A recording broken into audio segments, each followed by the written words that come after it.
That night when I opened the door and saw him standing there, my cousin Marcus, I had no idea the look in his eyes would haunt me in the quietest, most tender corners of my memory. It wasn't just the way he stood there in the porch light, tired and unsure, but the silence between us that carried so much more than words. What happened over the next few days changed how I saw him and how I saw myself. But before I share it all with you, I want to know, where are you watching from? Which city? Drop it in the comments below because tonight's story is a journey, and I'd love to know who's taking it with me. It was almost 9 p.m. when the doorbell rang. I remember because I had just settled into my recliner with a hot mug of chamomile tea and an old photo album open on my lap. My husband Ethan was away on business for the week. He traveled now and then mostly to Chicago, and I had the house to myself. Quiet, peaceful, and sometimes too quiet. I pulled my robe tighter and walked to the door, assuming it was a neighbor, or maybe the delivery man who always mixed up the addresses. But when I opened it, it wasn't either of those things. It was Marcus, my cousin on my father's side. We hadn't seen each other in over a year. Last time was a rushed lunch at Aunt Emily's after the funeral. He had moved back to town recently. I'd heard that much from a family group chat I rarely checked. He stood there looking older than I remembered, graying at the temples, a bit more weathered. But his eyes were the same. Warm, kind, deeply observant. "Hey, listen," he said softly. "I hope I'm not catching you too late." I blinked, surprised but not displeased. "Marcus, no, not too late. Come in. Are you all right?" He stepped inside hesitantly, as if unsure whether he should cross that threshold. He smelled faintly of aftershave and rain. It had just started drizzling outside, and little droplets clung to his jacket. I noticed he was carrying a small duffel bag. "I needed a place to stay tonight," he said, eyes down. I didn't know who else to call. My heart squeezed a little. I didn't ask questions. I didn't need to. Not yet. I led him inside, offered tea, and sat across from him at the kitchen table. The silence was heavy, but not uncomfortable. He told me bits and pieces. He had a small falling out with his roommate. Nothing dramatic, just tension, space issues. He didn't want to be around anger tonight. I could understand that. I had my own reasons for avoiding conflict. "So you came to me," I said quietly, watching him sip his tea. After all these years, Marcus gave a faint smile. "You always felt safe even when we were kids." I didn't know how to respond to that. My fingers tightened around the ceramic mug. We had grown up together, more like distant siblings than cousins. But life scattered us. He'd married, divorced. I'd been married to Ethan for 32 years. We'd grown in different directions, only occasionally crossing paths at weddings or funerals. But that night, there he was sitting in my kitchen, looking at me like he saw something I didn't even know I had left to show. I made up the guest bed for him in the den, fluffed the pillows, brought in fresh towels. I didn't ask why he really came. I didn't press. But when I turned to leave the room, he touched my wrist gently. "Hannah, thank you." His voice was low, not just tired, grateful, and something else I couldn't name yet. I nodded and stepped away, but even after I shut the door behind me, I could still feel the warmth of his hand on my skin. That night, I lay awake longer than I had in years. The rain tapped on the windows. The wind moved through the trees like a whisper, and every time I closed my eyes, I saw his face in that soft light. That look, it wasn't romantic. Not exactly, but it stirred something. Something forgotten. The next morning I woke earlier than usual. My hair a mess, my robe slipping off one shoulder. I moved quietly through the kitchen making coffee. Marcus walked in barefoot, still wearing the same clothes from the night before. Hair tousled and eyes crinkled in an easy smile. "Smells like home," he said. I smiled. Good coffee can do that. We sat on the back porch for a while, watching the garden breathe under the weight of last night's rain. He asked about my life. Really asked. Not the kind of surface-level talk you give at family events. He asked about the quiet moments, about how it felt to be alone when Ethan traveled so often, about whether I still painted like I used to. I hadn't touched a brush in years. Why not? He asked with genuine curiosity. I guess I forgot how, I said, though even I didn't believe it. Marcus didn't judge me. He just sat there listening in a way I hadn't been listened to in so long. Not as a wife, not as a mother, but as a woman. He stayed another night, then another. And the look he gave me when I passed him the toast, when we brushed hands by the sink, when we laughed over nothing. Those looks became their own quiet language. I still wasn't sure what was unfolding between us, but I knew it was something, and I wasn't afraid of it. Not anymore. The third night after dinner, we lingered in the kitchen longer than necessary. I made lemon bars, something I hadn't baked in years, and Marcus insisted on helping. We moved around each other in the small space with an ease that surprised me. At one point, as I reached for the sugar, and he reached for the mixing bowl, our hands bumped. Neither of us pulled away immediately. I looked up at him. He looked right back. It was one of those pauses that stretched just long enough to mean something. Then without a word he stepped aside, letting the moment dissolve like powdered sugar on the counter. We didn't talk about it. That night, while washing dishes, I caught my reflection in the kitchen window. I looked different, not younger, not dramatically changed, but softer somehow. My eyes were brighter. My cheeks held a subtle flush I hadn't seen in years. It wasn't just Marcus's presence. It was the way he saw me, the way he noticed the details Ethan had long since stopped seeing. Marcus had a quiet way of being present. He didn't fill the room with noise or fuss. He asked questions and waited for the answers, no matter how long they took to come. He remembered things I'd forgotten I ever told him, like how I used to hum while painting, or how I hated thunderstorms, but loved the smell after rain. The next day was warm, and we took our coffee out to the garden. I'd let it go a bit lately. Ethan never cared much for it and I hadn't had the energy. But Marcus crouched beside the flower beds, gently pulling away weeds and brushing soil from the tender roots of tulips just starting to bloom. "You still love this?" he said, not as a question but a fact. I nodded, watching him. "Forgot how much." He looked up at me. "Then maybe it's time you remember." Something in me stirred. Not in a romantic movie scene kind of way. It was quieter than that. Sadder too. Like waking up and realizing how long you've been asleep. That evening, I pulled out my old painting supplies from the hall closet. The brushes were dry and stiff, the tubes of paint half-hardened, but I set them out anyway on the sunroom table. Marcus walked in as I stood there, frozen in front of the blank canvas. "You thinking about it?" he asked. "I'm scared to start," I admitted. "Why? What if I've lost it? What if it's not in me anymore?" He stepped closer, placing his hand gently on my shoulder. "Then we find out together." The words shouldn't have made my chest tighten the way they did, but they did. Later that night we sat in the living room, the lights dimmed, a quiet song playing on the old stereo. I told him stories I hadn't told anyone in years. About the time I almost ran away at 22. About the affair I almost had at 38. About the painting I started the day my daughter moved out but never finished. Marcus listened like it mattered. Like every word was part of a puzzle he wanted to understand. "You've always been more than you let people see," he said quietly, eyes resting on mine. I swallowed the lump in my throat. That scares people, not me. There it was again.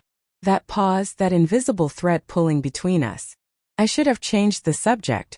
Should have turned off the music, said goodnight, gone upstairs. Instead I asked, "Why me, Marcus? Why now?" He leaned back, gaze thoughtful. "Maybe because you've always been the one place I knew I could return to." I didn't respond. I couldn't. My chest ached with something that wasn't quite sadness or joy. Just something deep and old and alive. That night I didn't sleep. I stood by the window for a long time, watching the moonlight dance across the lawn. And when I finally lay down, I could still feel the way his eyes had held mine. Like he'd seen me, like he never stopped. The next morning I woke up earlier than usual, drawn by the light pouring through the sheer curtains in my bedroom. I sat on the edge of the bed for a while, letting the quiet seep in. The house felt different now, still calm, still mine. But as if something else had entered with Marcus, and made a home in the empty spaces I had grown used to ignore. I wrapped myself in my robe and walked down to the kitchen. The air smelled like coffee. He had beaten me to it again. Marcus was at the table reading the paper, his glasses slipping slightly down his nose. He looked up and smiled in that slow, comfortable way of his. That look, half mischief, half reverence. It made me feel seen in a way I hadn't felt since. I don't even know when. "You always wake this early?" he asked. "Only when something's stirring." He raised a brow. "Something stirring." I poured my coffee, my back to him, trying to hide the way his question unsettled me. In a good way. We spent the day together without planning to. He offered to fix the loose hinge on the back porch door, and I found myself pulling out old tools I hadn't touched in years. I made us lunch, egg salad, simple, and we ate it outside, watching the wind play with the clawless line. At one point I reached to take his empty glass, and our fingers brushed again, lingering just a heartbeat longer than they needed to. The silence that followed was thick with awareness. Marcus cleared his throat, sitting back. You ever think about what you'd do differently if he could? I looked out across the yard, squinting against the sun, more than I admit. He watched me. I could feel his gaze like warmth across my skin. I used to think I had all the time in the world, I said softly, to live boldly, to say what I meant. But somewhere along the way I started measuring my life by safety instead. Marcus nodded. Me too. It was quiet after that.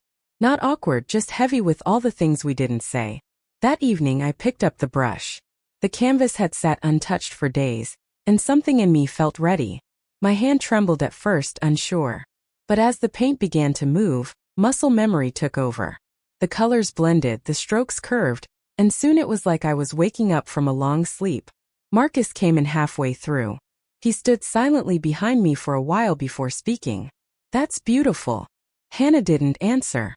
My throat was too tight. He stepped closer. I could feel his presence before I saw him. I wish you never stopped painting, he said. I turned to him then, brush still in hand. I wish someone had told me it mattered. His expression changed, gentle, almost pained. He reached out, fingers brushing a smear of blue paint from my cheek.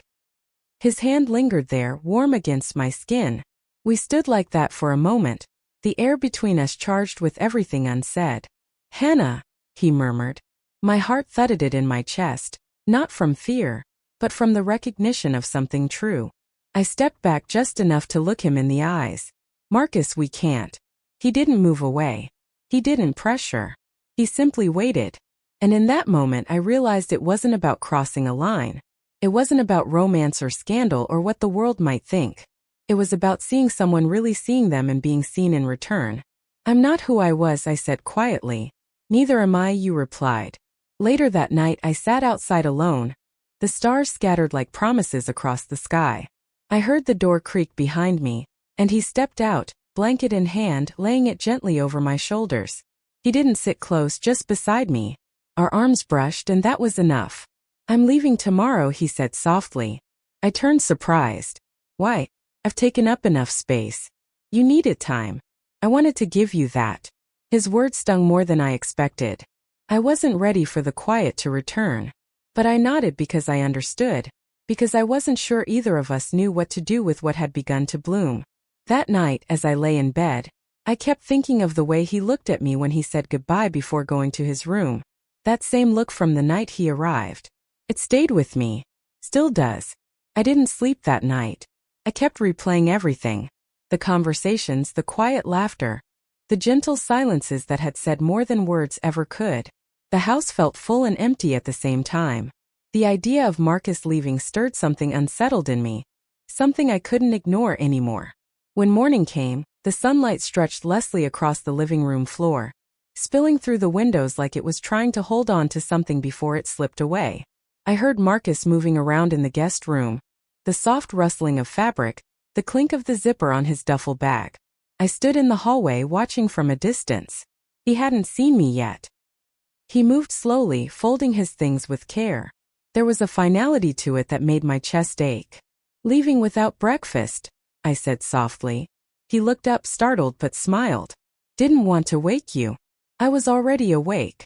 He zipped the bag shut and let out a breath. Didn't think it'd be this hard. Me neither, I whispered.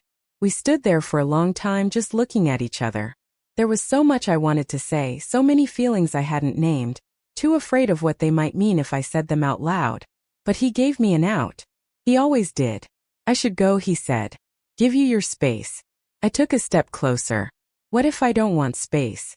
Marcus's brow furrowed slightly. He didn't answer right away. Instead, he placed the bag down and walked over to me, stopping just inches away. The morning light hit his face in that same way it had the night he arrived. Soft and golden, almost unreal. I don't know what this is, Hannah, he said gently. I just know I haven't felt this kind of peace in a long time. Not until I came here. I felt something stir in my throat, thick with emotion. You reminded me of who I used to be, and who I could still be. He reached out carefully, brushing a strand of hair behind my ear. His hand lingered at the side of my face, and I didn't pull away. I don't want to lose this, he said. But I also don't want to make it harder for you. You haven't made anything harder, I replied. You've only reminded me how good it feels to be seen. I reached out and took his hand in mine. It felt natural, familiar, right? We ended up sitting on the porch again, side by side, just like the first morning. The world moved quietly around us. Birds chirping in the trees, the breeze rustling the leaves, distant lawnmowers humming their usual suburban song. I don't know what happens next, I admitted. You don't have to, he said. We don't have to name it. We just let it be what it is. I rested my head on his shoulder and he didn't move. The warmth of him settled over me like the morning sun. I was scared this would feel wrong, I said after a long pause. But it doesn't. No, he agreed. Feels honest. Eventually, he did leave. He packed up his bag and said goodbye at the door. The same door he'd first appeared at just a few days ago. But this time, when he looked at me, there wasn't uncertainty in his eyes. Only quiet understanding and something else, something deeper. I'll call, he said. I'll answer. The house was still again once he was gone, but it didn't feel empty this time. His presence lingered in the warm mug still on the kitchen counter, in the scent of his cologne that clung softly to the pillowcase, in the canvas that now stood painted and complete in the sunroom. In the following days, I found myself humming while I painted. I tended the garden more. I smiled at my reflection more often than I used to. Marcus kept his word. He called. Sometimes just to say hi, sometimes to ask how the Tullets were doing, and sometimes just to sit on the other end of the line, neither of us needing to fill the silence. Something had changed in me.